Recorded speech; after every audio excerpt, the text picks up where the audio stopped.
Thank you for watching my channel. Please subscribe and like. Now back to the news. Sean Diddy Combs made his first court appearance Thursday since his arrest for racketeering conspiracy, sex trafficking and transportation to engage in prostitution. The rapper-turned-music mogul, 54, was joined by his 84-year-old mother, Janice Combs, and 6 of his 7 children. Son Quincy Brown, 33, son Justin Combs, 30, son Christian King Combs, 26, daughter Janice Combs, 18, and twin daughters Jessie and D'Lila Combs, 17. Janice, who recently condemned his public lynching, was heckled as she made her way into Manhattan federal court. The crowd urged Jessie and D'Lila, who entered the courthouse holding hands, to stick together, according to the Daily Mail.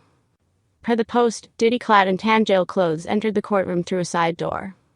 He flashed a smile and waved to King, who was sitting in the second row of the gallery, before hugging each of his attorneys.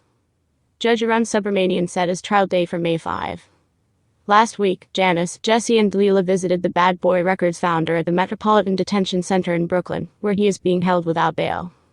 Earlier this week, Diddy's defense team filed a third appeal for pretrial release, citing alleged insufficient evidence for detention and alleged legal errors in the court's decision. Prosecutors expressed concern that the hip-hop star would intimidate witnesses and obstruct the case if he were to be let out of jail. They also suggested he is a flight risk given his wealth and access to private planes. Diddy was arrested last month and pleaded not guilty. According to the indictment, federal agents discovered more than 1,000 bottles of lubricant, various narcotics and 3 AR-15s when they raided his Los Angeles and Miami mansions in March.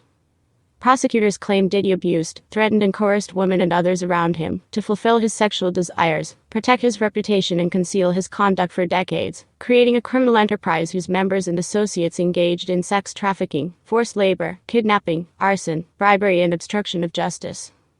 Per the indictment, the Grammy winner and members of his Combs enterprise allegedly facilitated multiple freak-offs, drug-fueled sex gatherings. During these events, Diddy allegedly hit, kicked, threw objects at and dragged victims, at times, by their hair, according to the indictment, which further claimed that he subjected victims to physical, emotional and verbal abuse to cause the victims to engage in freak-offs, which he often electronically recorded. The alleged assaults often resulted in injuries that took days or weeks to heal per prosecutors.